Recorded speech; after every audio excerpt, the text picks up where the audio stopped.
Attorney Melinda Katz, District Attorney Mimi Roca, Councilmember Gail Brewer, Councilmember Susan Zwang, our host, John Jay College President Carol Mason, and please welcome Imam Mansour Rafiq Umar, Rabbi Steinmetz, and Melissa Sklarz.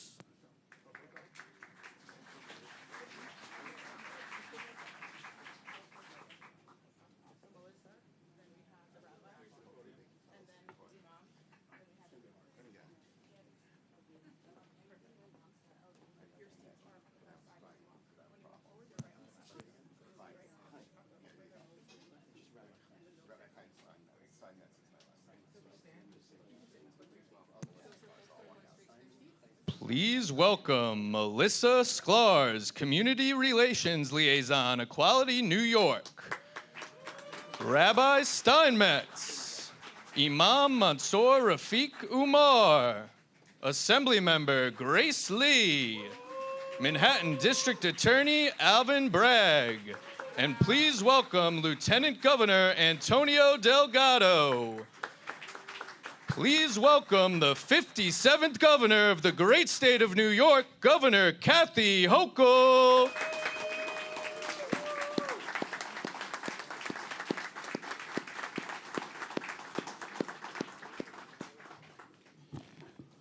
Good morning.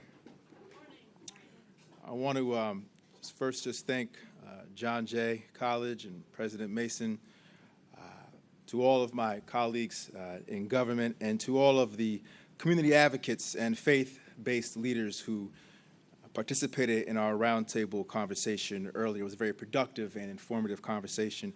We know that we are living in a time of rising hate and violence. The climate we are in right now is very toxic.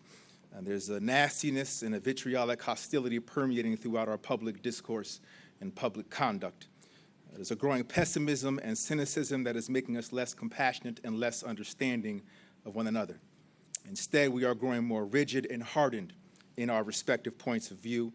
Essential democratic norms like mutual tolerance and self-restraint have withered away. As New Yorkers living in one of the most diverse places in the world, we have a responsibility to lead in this moment, and we will. This administration is committed to uplifting our diversity and protecting communities from all forms of hate. To that end, I was honored that Governor Hochul asked me to chair the Hate and Bias Prevention Unit a little over a year ago. Since its formation, the unit has rolled out 10 regional councils, launched a hotline, and continues to hold roundtable discussions with members from communities facing an increased risk of hate. In addition to making sure we protect communities from harm, with and through the application of the law and providing security grants, we must also create spaces for difficult conversations and hard truths, where it is safe to be mistaken or to acknowledge fault, even ignorance, where mercy and grace are in abundance, and where love is at the center of the work being done.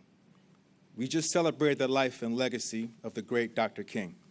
And it was Dr. King who said, quote, "Love is the most durable power in the world, the most potent instrument available in humankind's quest for peace and security."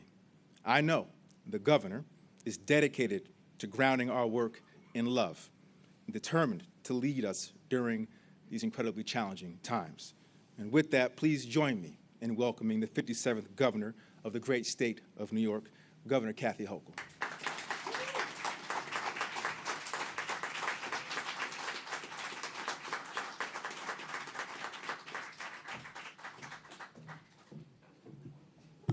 Good morning. Do I have a great Lieutenant Governor or what?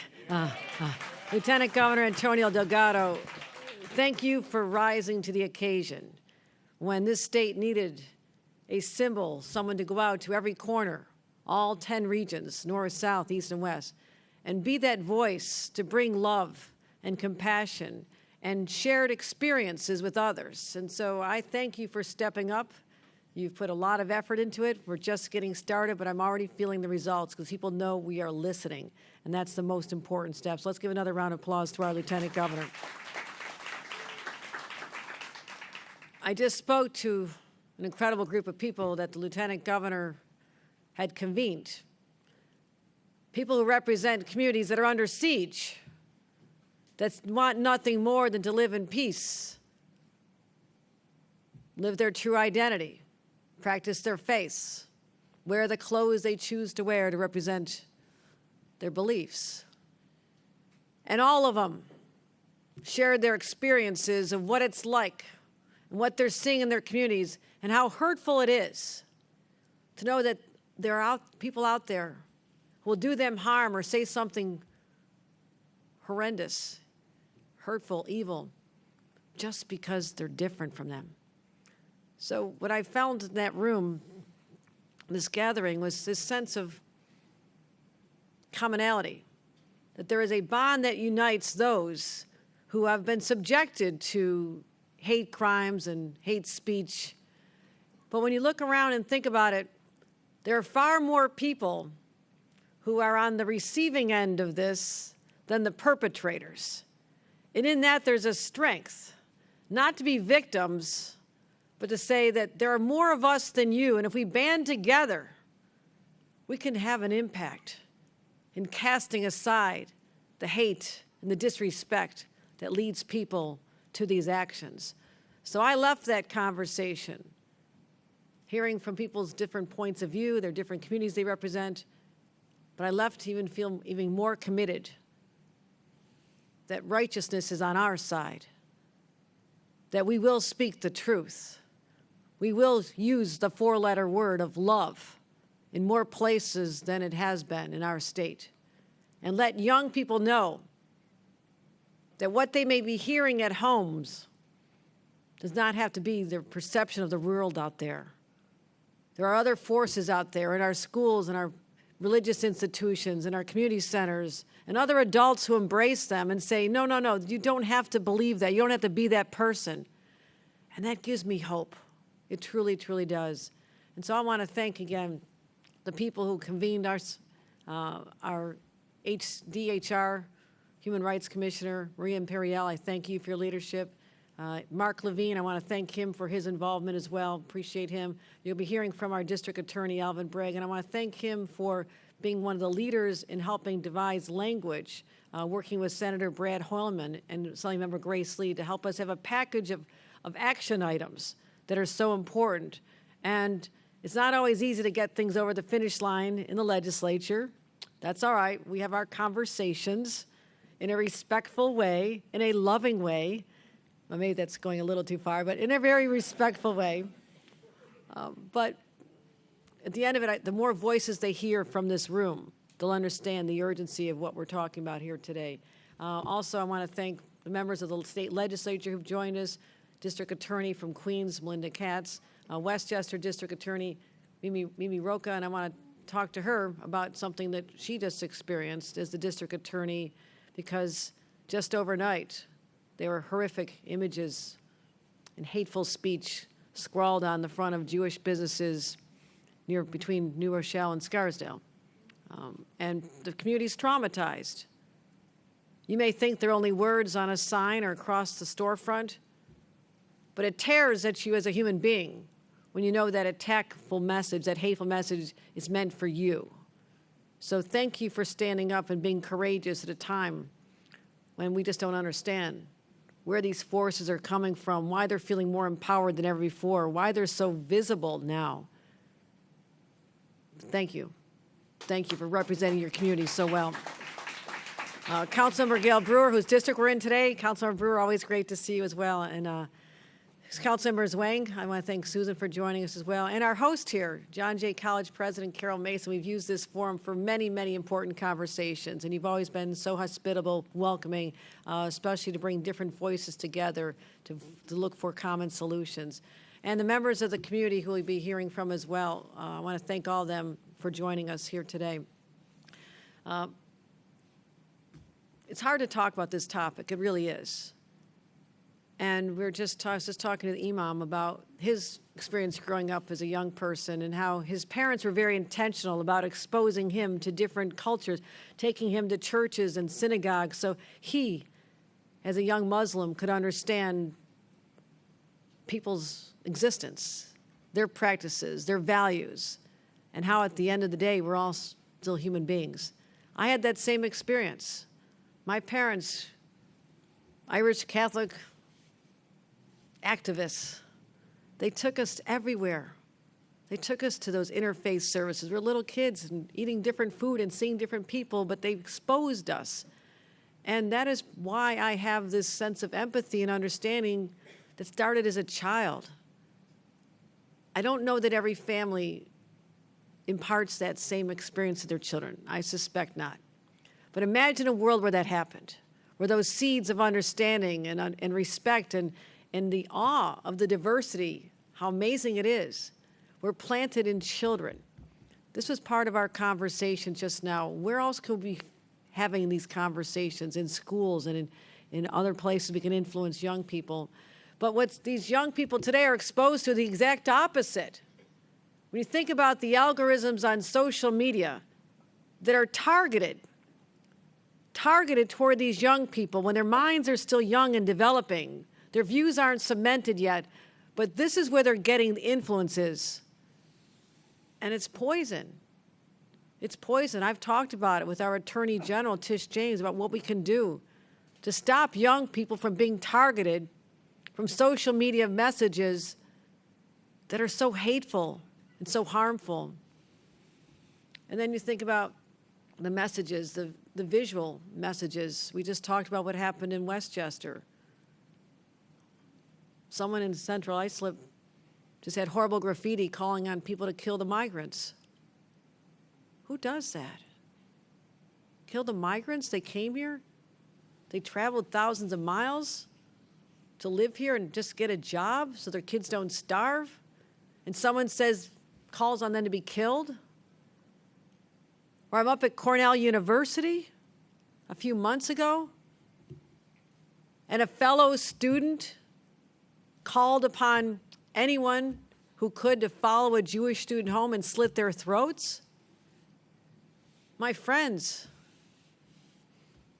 this is New York. This shouldn't happen here. It shouldn't happen here. And I'm sorry to say that after seeing hate crimes rise against our Asian community, especially during COVID, the LGBTQ, the trans community, crimes against the young people in particular are up. Racism has been there forever. Antisemitism, Islamophobia. But October 7th was a turning point in our state because we've seen a horrific rise in hate crimes directed at Jewish and Muslim neighbors. Threats are up 400% since October 7th. And that's the threats. There's a 95% increase in hate crimes against Jewish residents of New York. There's a surge of anti-Muslim hate crimes as well. Young Muslim girl harassed on the subway just because she was Muslim. This atmosphere of fear is becoming too pervasive. NYPD saw an increase in crimes just since last year. And I mentioned the LGBTQ plus community. Hate crimes are up 71% against this community just in 3 months.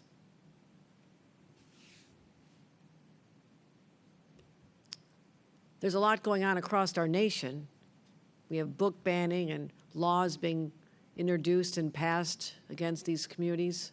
It's a regular part of the headlines. People talk about it. It's almost normalized. Well, that's that state. They're doing that. It's okay. It's not okay. This is still the United States of America. Just because I can say you'll never have a law that bans a book or makes someone feel uncomfortable under our laws doesn't mean we shouldn't care about what's happening in other states as well. You know, when I think about something that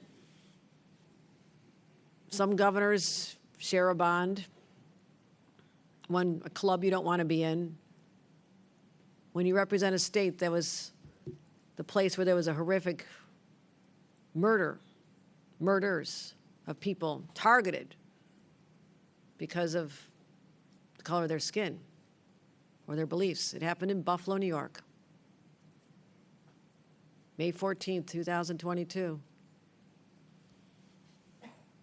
When you get the message that there was someone so radicalized on social media, an 18-year-old, who had nothing to do during 2 years of COVID in isolation, has a chance to read a manifesto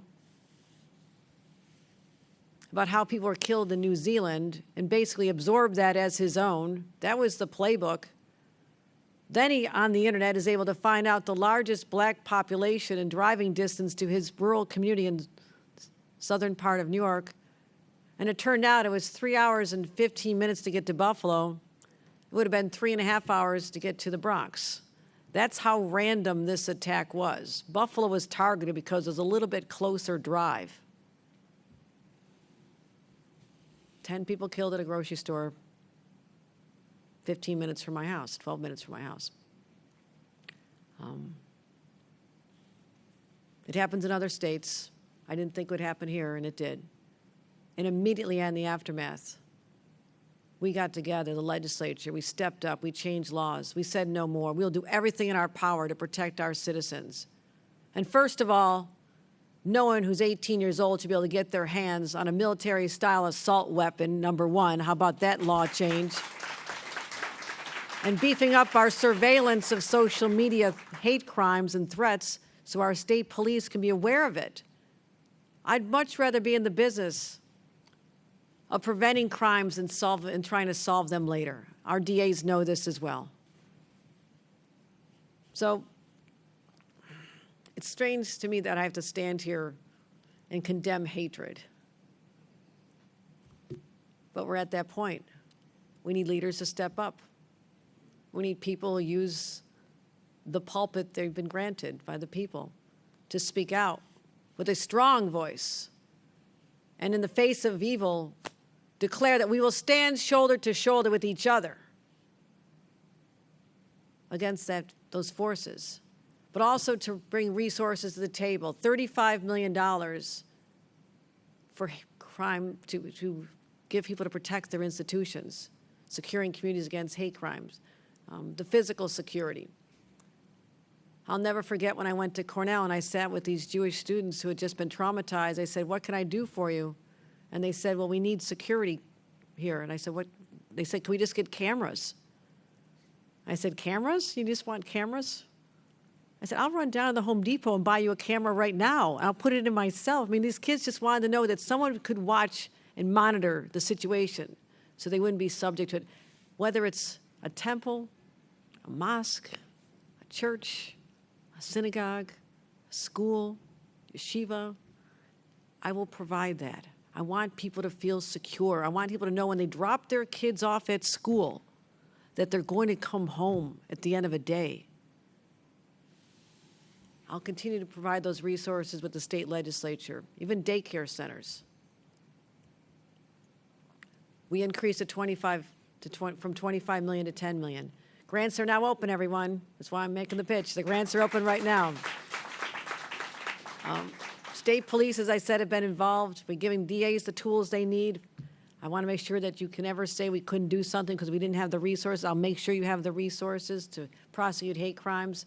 And also, in my first day of the state this year, I announced that there'll be a series of crimes added to the list of offenses that can be prosecuted as hate crimes. Everything from rape and gang assault and the graffiti that we just saw last night, and arson. And what that means, if someone is motivated by hate and they commit this assault, it can be prosecuted as a hate crime because it always should have been. This is a different category. The motivation is different. But also, if a group of people do it, it could be a gang assault or hate crime collectively as a group. So we have to have the option that our district attorneys are asking for and helped us come up with this language. We have to make these changes. And we have the prosecutors and the advocates and progressives and moderates and conservatives. It doesn't matter because every group that's targeted wants to know that people cannot do this again. Victims want to make sure that they'll be the last. They don't want anyone else to endure the indignity of being shoved on a subway or pushed down on a street. They want this stopped. And what has happened already is so many of these communities have already changed their behavior, not going out once the sun sets, and the sun sets early these days. Not going on the subway, afraid to go to doctor's appointments. Why should New Yorkers have to change their everyday lives because of fear of a hate crime? Let's stop that. Let's commit to stopping that. And that's an important part of my budget. Make sure we have the resources to stop that. And to say that we will no longer tolerate this. We're going to have to be tougher. Yes, there's many ways to touch this. And again, families are important, schools are important, museums are important. But I also want to make sure that our streets are safe, that everyone who walks them knows they're going to get home safely. And I want to thank again the Lieutenant Governor for convening people in 10 regional councils and having them talk about this. Over 120 meetings, community meetings throughout the state, listening sessions. And what we've done with our hate crime and bias reporting. Just in October, we established a hotline.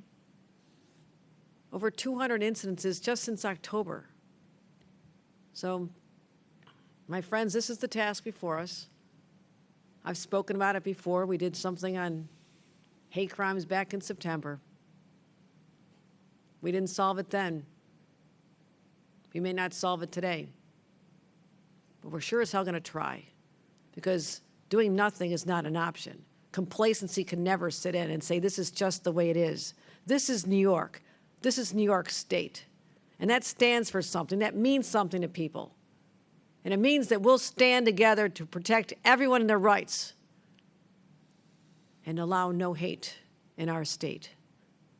That's what today is all about. I thank you for being here to listen, but also for going out into the communities and letting people know that we are going to turn the tide.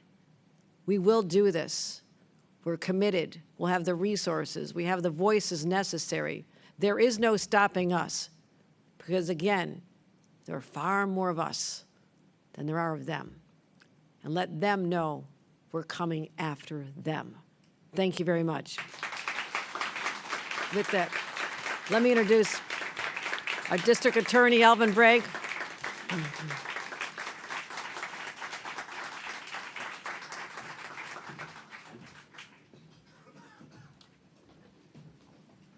Thank you so much, Governor, for your phenomenal leadership on this critical issue.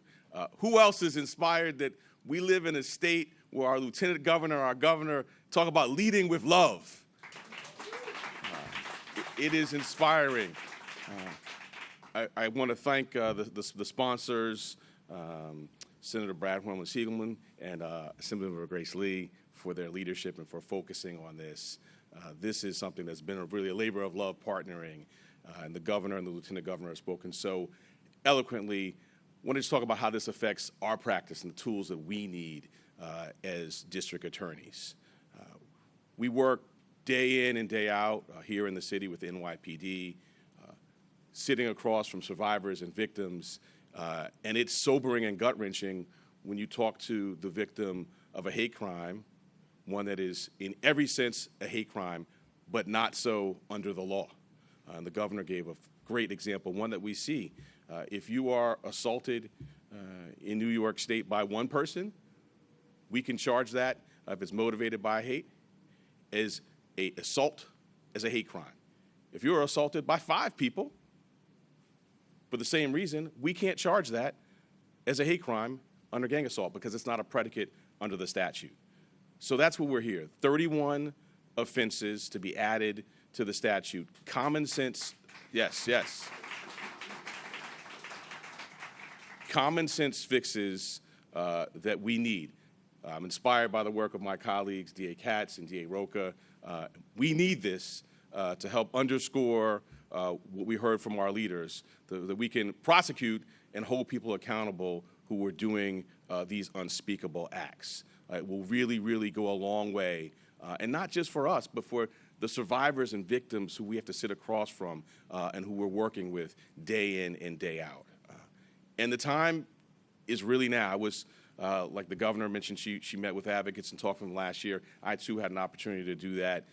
It really is unifying to be in a room with so many different communities that have been targeted with hate. But binding together, we came up with this statute And the time really is now. We are working day in and day out, not just here in Manhattan, but throughout the state, our colleagues as DAs. So we need this tool. I thank the governor, I thank the lieutenant governor, I thank the sponsors, and just can't wait until it's signed into law, and then we can do the work. And I look at DA Katz and DA Rocha. We can do the work that we need to do in our offices to help continue to keep us safe. So thank you so much.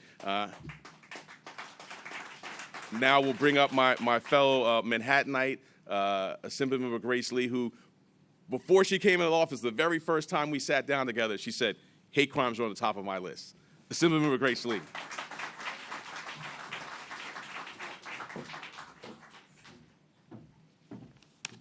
Good morning, everyone. I want to thank the governor for convening us here today to advocate for this important initiative. She has been an incredible ally to minority communities and has fought so hard to get resources for us in the budget and now to support us in legislation to better protect and support our communities. I want to thank my sponsor of the bill, my sponsor on the Senate side, Senator Brad Hoylman-Siegel, and of course, Manhattan District Attorney Alvin Bragg for working with me on this legislation. I represent Manhattan's Chinatown, and our community has been incredibly hard hit over the last several years.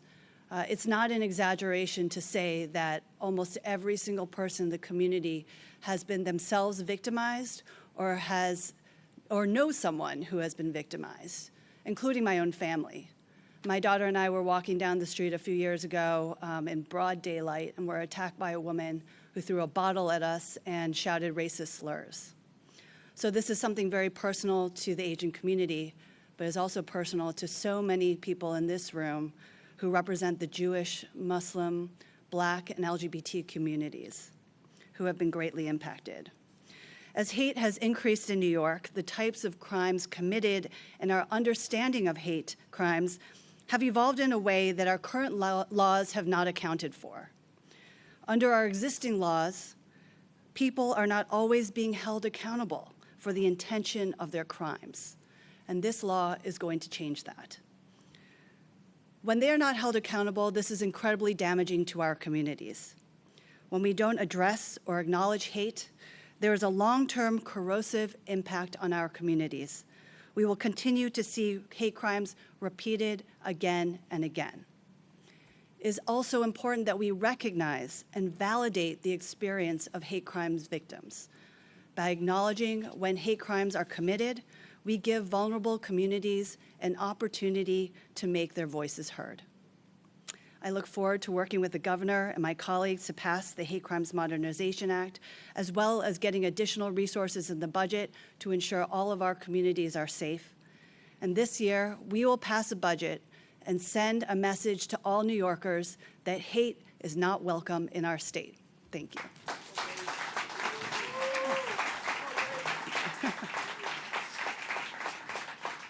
And now I would like to introduce Imam Mansour Rafiq Umar for his remarks. Thank you.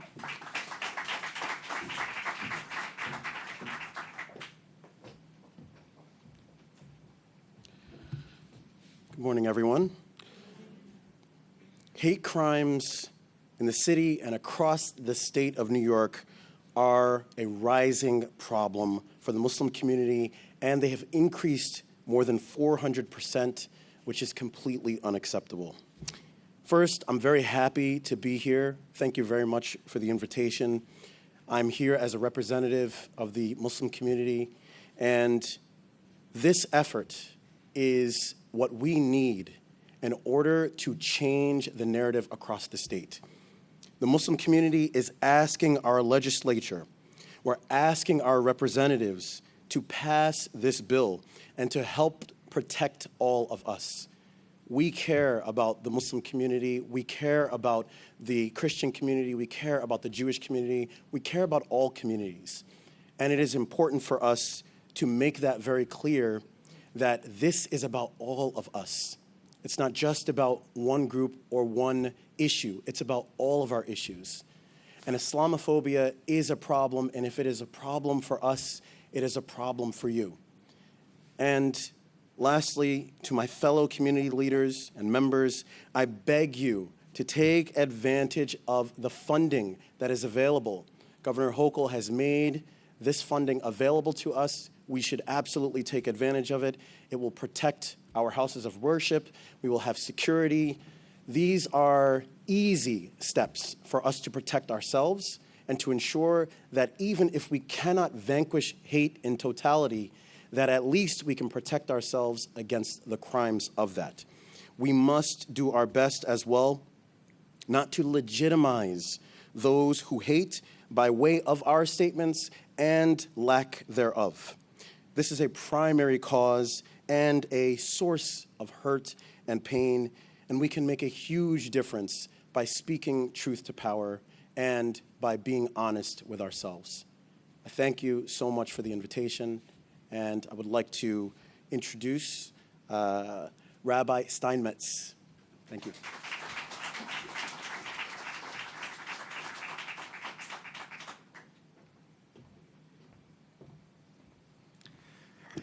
Thank you, Imam Umar, and it was really a pleasure getting to meet you and getting to know you.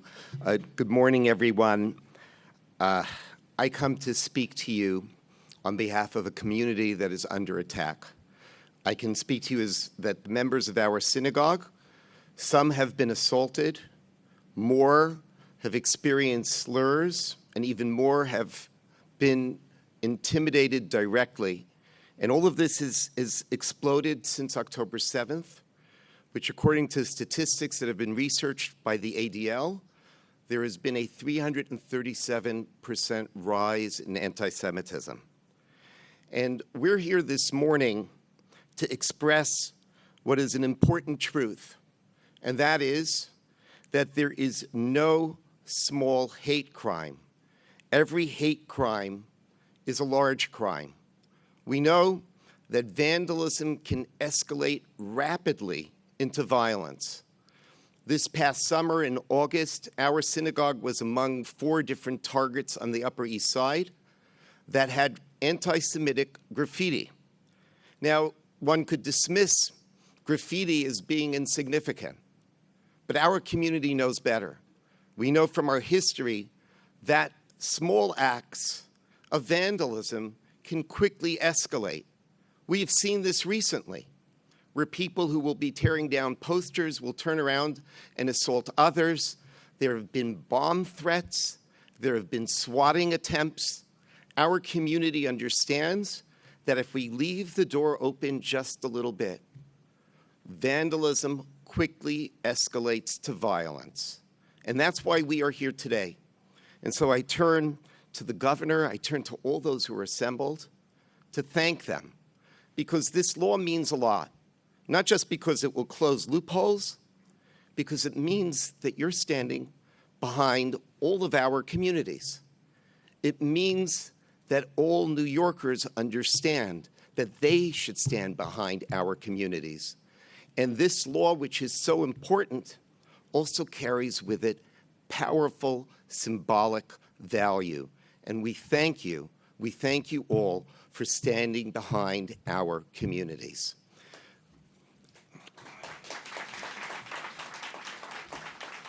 I would like to introduce Melissa Sklarz.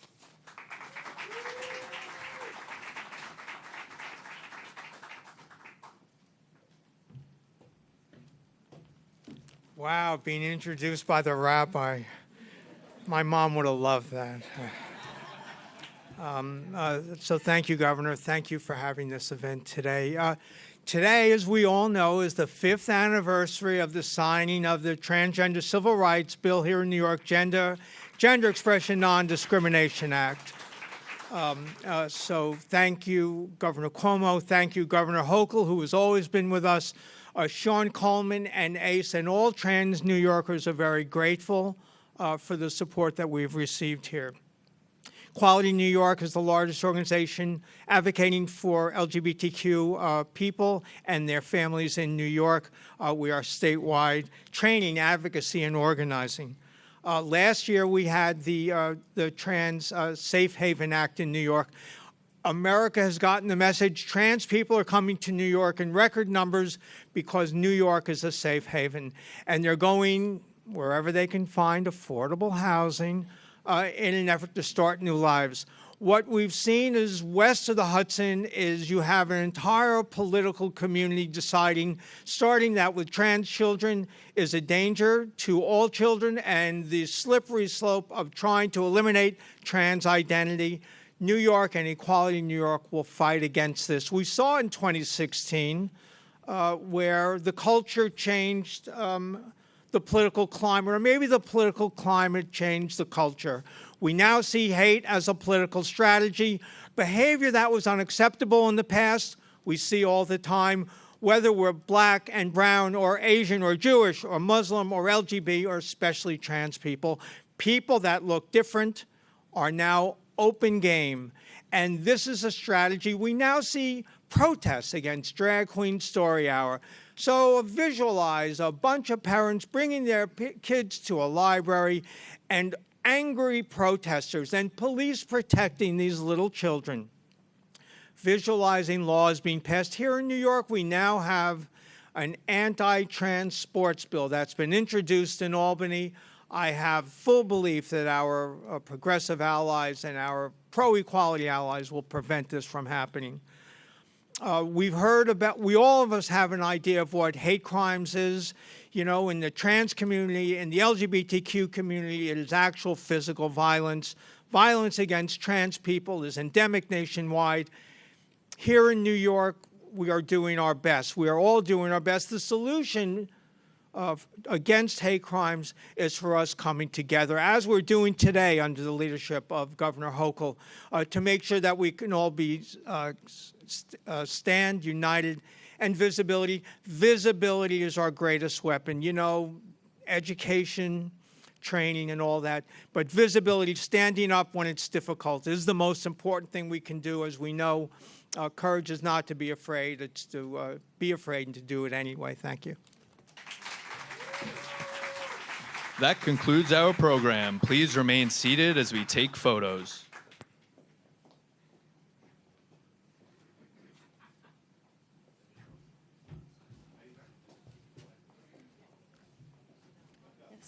You can come up on stage.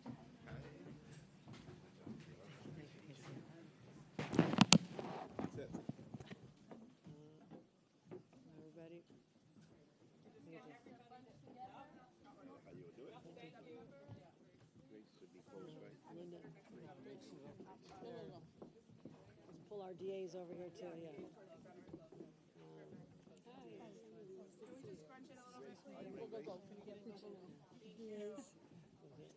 How are you? Good to see you. I know I'm seeing you soon. I don't